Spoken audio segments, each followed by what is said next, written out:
नमस्कार। आकाशवाणी से प्रस्तुत है समाचार संध्या।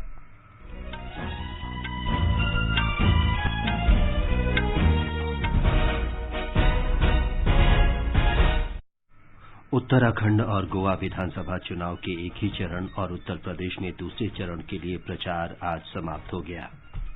निर्वाचन आयोग ने विधानसभा चुनाव प्रचार के प्रतिबंधों में कुछ छूट दी। भारतीय जनता पार्टी ने उत्तर प्रदेश विधानसभा चुनाव के लिए 9 उम्मीदवारों की एक और सूची जारी की। तमिलनाडु सरकार ने बुधवार से नर्सरी और प्ले स्कूलों को फिर से खोलने का निर्णय किया। उत्तर प्रदेश में भी सोमवार से स्कूल खुलेंगे।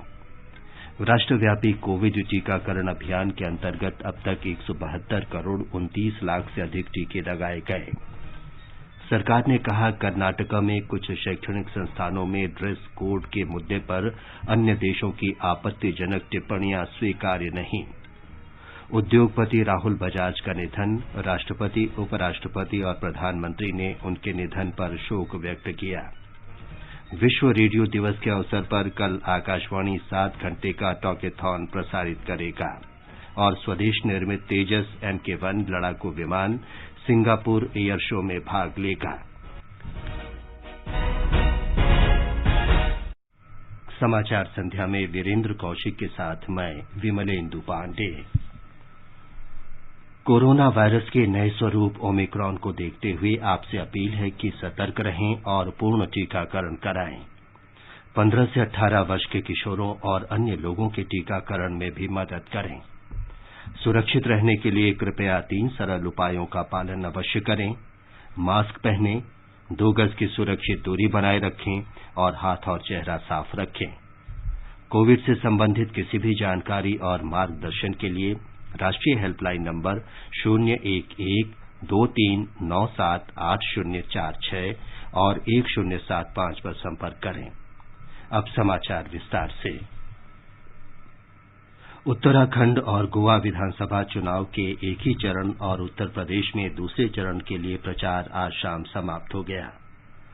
उत्तराखंड की 70, गोवा की 40 और उत्तर प्रदेश की 55 विधानसभा सीटों के लिए सोमवार को मतदान होगा। वरिष्ठ भाजपा नेता और प्रधानमंत्री नरेंद्र मोदी ने आज कन्नौज जिले में जनसभा को संबोधित किया। उन्होंने विपक्ष की आलोचना करते हुए कहा कि राज्य में पिछली सरकारों ने विकास के नाम पर केवल अपने परिवारों का विकास किया।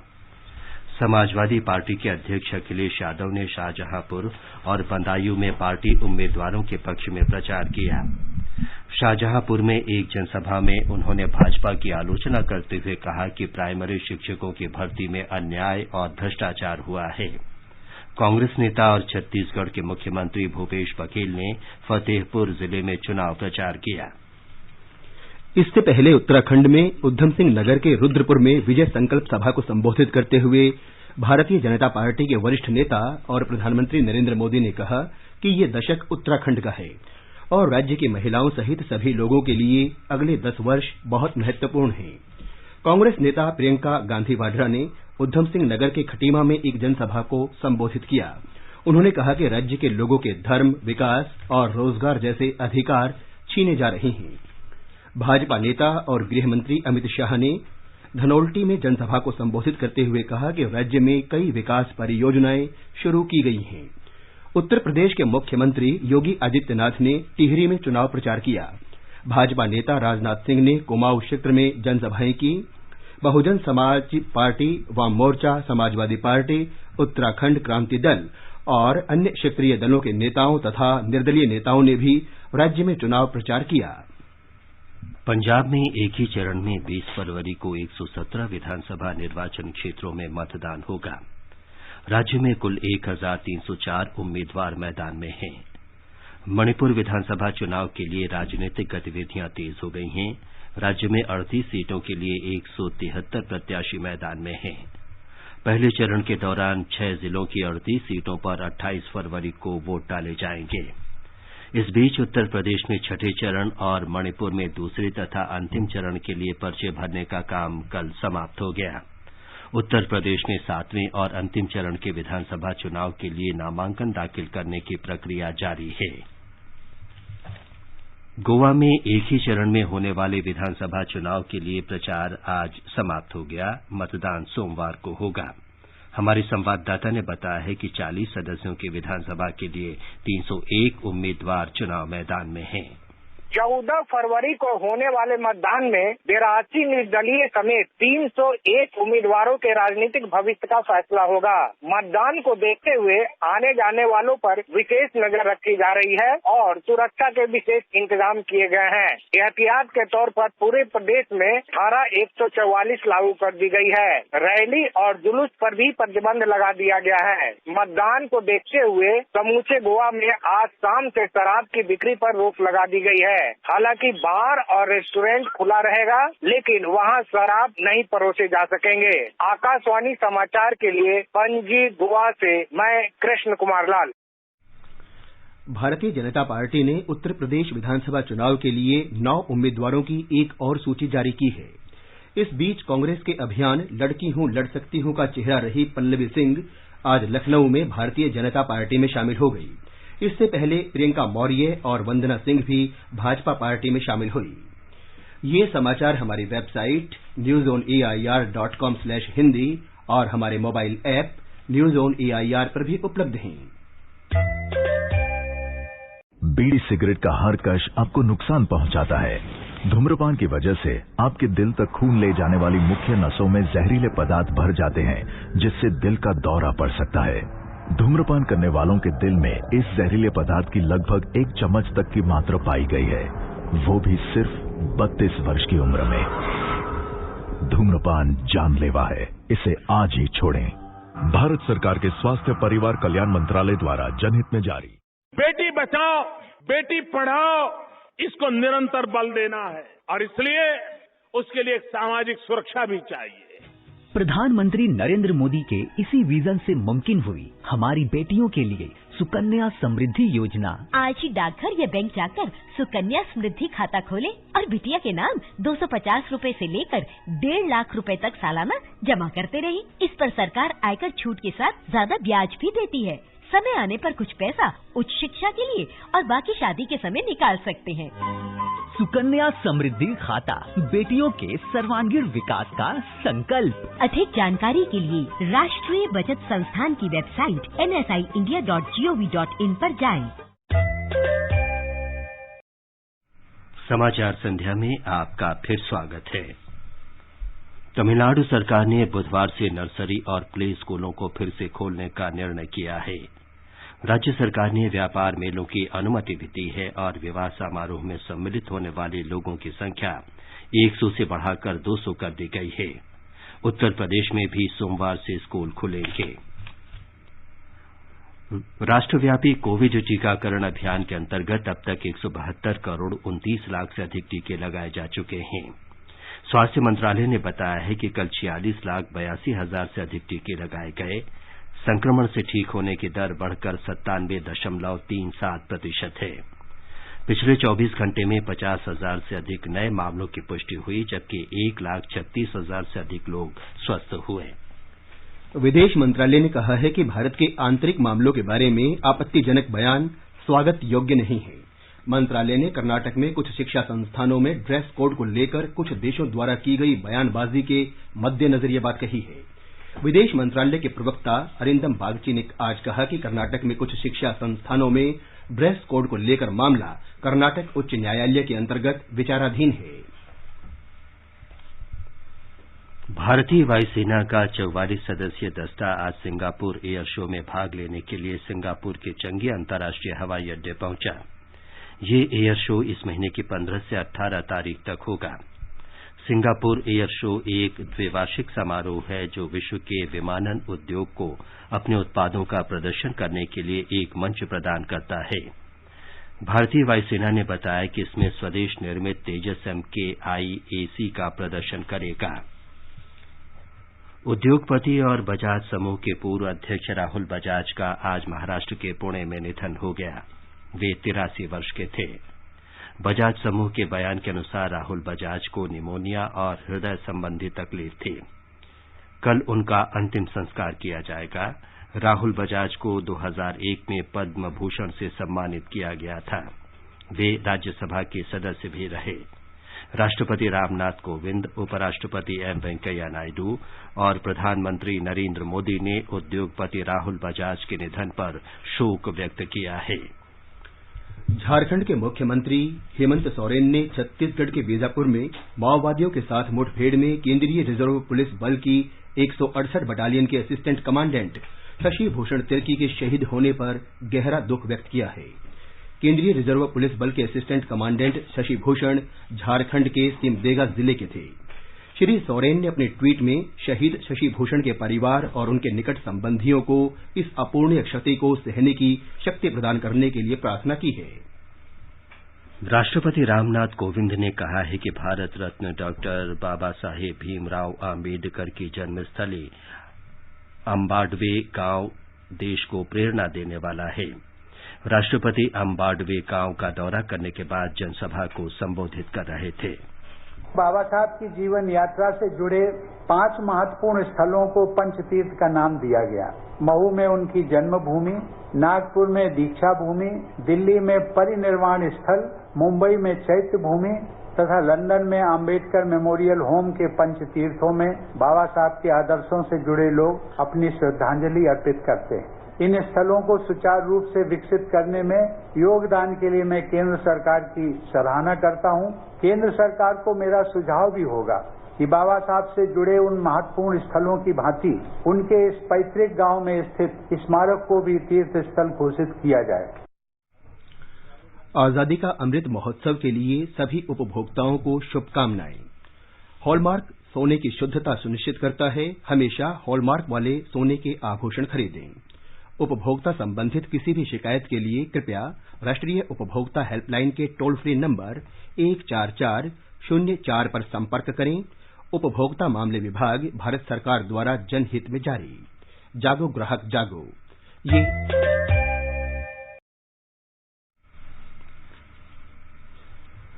आगे बढ़ने से पहले मुख्य समाचारों पर एक नजर।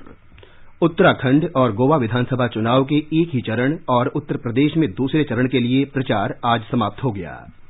निर्वाचन आयोग ने विधानसभा चुनाव प्रचार के प्रतिबंधों में कुछ छूट दी। भारतीय जनता पार्टी ने उत्तर प्रदेश विधानसभा चुनाव के लिए 9 उम्मीदवारों की एक और सूची जारी की।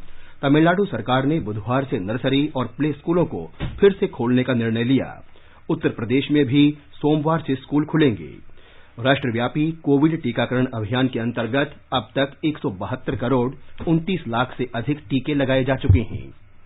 सरकार ने कहा, कर्नाटक में कुछ शैक्षणिक संस्थानों में ड्रेस कोड पर अन्य देशों की आपत्तिजनक टिप्पणियां स्वीकार्य नहीं।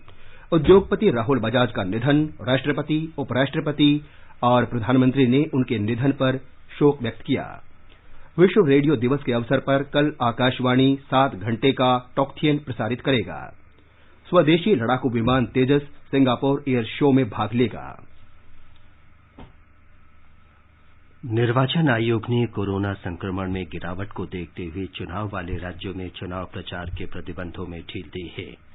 एक प्रेस विज्ञप्ति में आयोग ने कहा है कि चुनाव वाले राज्यों में प्रचार के समय पर प्रतिबंध रात 8 बजे से सुबह 8 बजे के बजाय रात 10 बजे से सुबह 6 बजे के बीच होगा। आयोग ने कहा है कि राजनीतिक दलों और उम्मीदवारों को अब निर्दिष्ट खुले स्थानों की क्षमता या एसडीएमए द्वारा निर्धारित सीमा के अधिकतम 50% तक अपनी बैठकें और रैलियां आयोजित करने की अनुमति है। इसमें कहा गया है कि पद यात्रा में अनुमति से अधिक व्यक्तियों की संख्या नहीं होगी और केवल जिलाधिकारियों की पूर्व अनुमति से ही अनुमति दी जाएगी।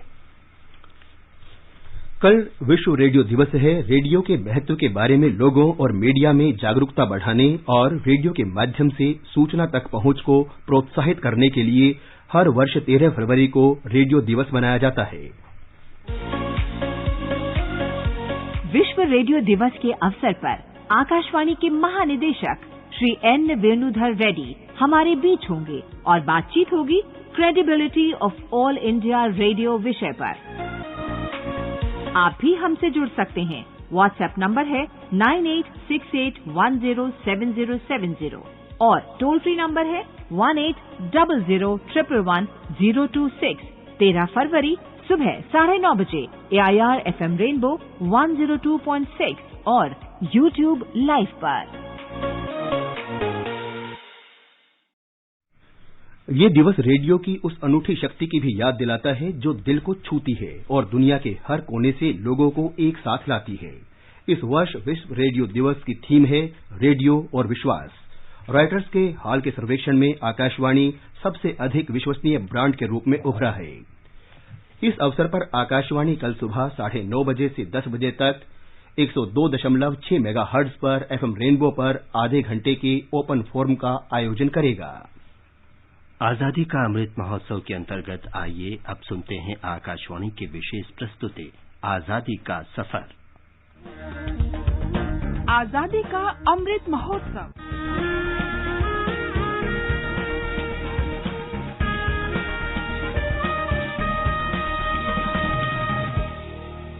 आजादी का सफर आकाशवाणी समाचार के साथ एक राष्ट्र का उदय। भारत का गौरवशाली स्वतंत्रता संग्राम आधुनिक विश्व में घटित महानतम संघर्षों में से एक है। आकाशवाणी समाचार प्रत्येक दिन इस शानदार संघर्ष की एक झलक आप तक पहुंचा रहा है।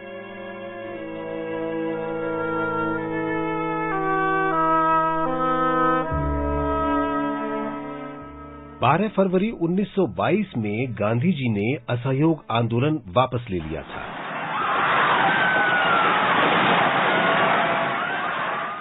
चौरी चौरा की घटना के बाद गांधी जी ने समझ लिया कि लोग अभी भी एक अहिंसक आंदोलन जारी रखने के लिए तैयार नहीं हैं। वे नहीं चाहते थे कि आंदोलन पुलिस और हिंसक भीड़ के बीच मात्र एक संघर्ष में बदल जाए। गांधी जी ने लोगों से हिंसा का रास्ता छोड़ने की अपील की और उपवास पर चले गए।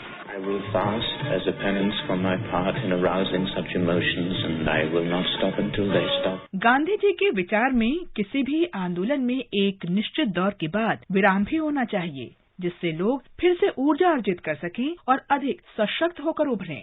12 फरवरी 1922 को कांग्रेस के नेता बारडोली में मिले और असहयोग आंदोलन रोकने का प्रस्ताव मतदान के लिए रखा गया। बारडोली प्रस्ताव पारित होने के साथ ही असहयोग आंदोलन औपचारिक रूप से समाप्त हो गया।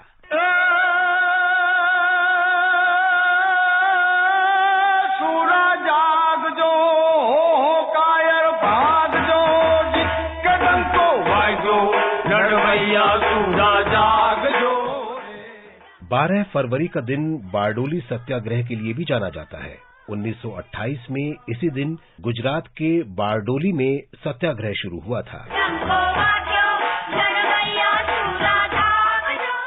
वर्ष 1925 में गुजरात के सूरत जिले के बारडोली तालुका में अकाल पड़ा और किसान बुरी तरह इसकी चपेट में आ गए। किसानों की स्थिति और शोषण को नजरअंदाज करते हुए बॉम्बे प्रेसिडेंसी में ब्रिटिश सरकार ने कर की दरें 30% बढ़ा दी। कर की दरों में इस अन्यायपूर्ण बढ़ोतरी की समीक्षा करने की किसानों की अपील के बावजूद सरकार ने कर वसूली जारी रखने का फैसला किया।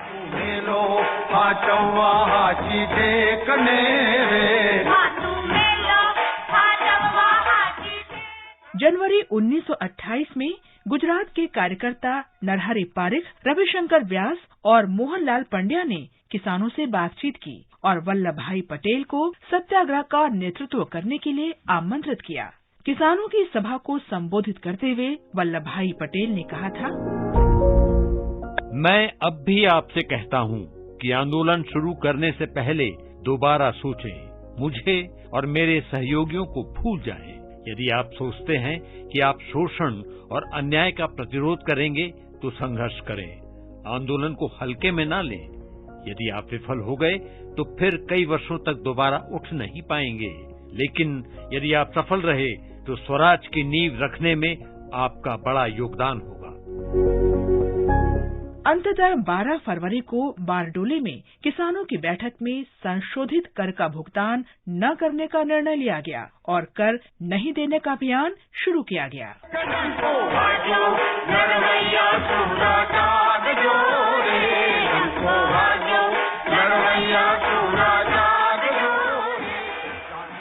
अभियान के दौरान करदाताओं ने संपत्ति कुर्क किए जाने पर भी राजस्व का भुगतान नहीं किया। उन्होंने सरकारी अधिकारियों का बहिष्कार किया और अपने खेतों में नहीं गए। किसानों ने बेदखली और जब्ती का अपने तरीके से प्रतिरोध किया। सरकारी कार्यालयों में किसानों को खबर देने वाले लोग थे जो उन्हें पहले ही सतर्क कर देते थे। जब अधिकारी राजस्व वसूल करने पहुंचते तो उन्हें गांव खाली मिलता। आंदोलन के स्वयंसेवकों में सभी जाति और वर्ग के लोग शामिल थे। वे भूमिहीन श्रमिकों के हित के लिए भी काम करते थे। बड़ी संख्या में महिलाओं ने भी आंदोलन में सक्रिय रूप से भाग लिया। हालांकि ये स्थानीय आंदोलन था, लेकिन इस पर पूरे देश का ध्यान गया और इसे राष्ट्रव्यापी समर्थन मिला।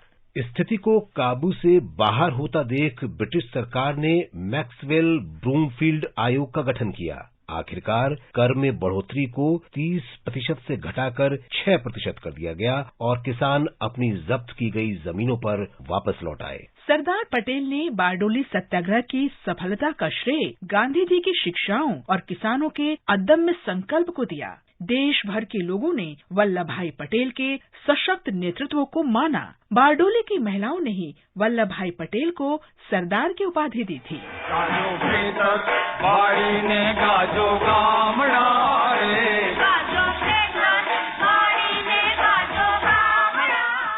और अब आकाशवाणी समाचार के साथ आजादी का सफर की ये कड़ी यहीं संपन्न होती है। कल फिर मिलेंगे अगली कड़ी के साथ।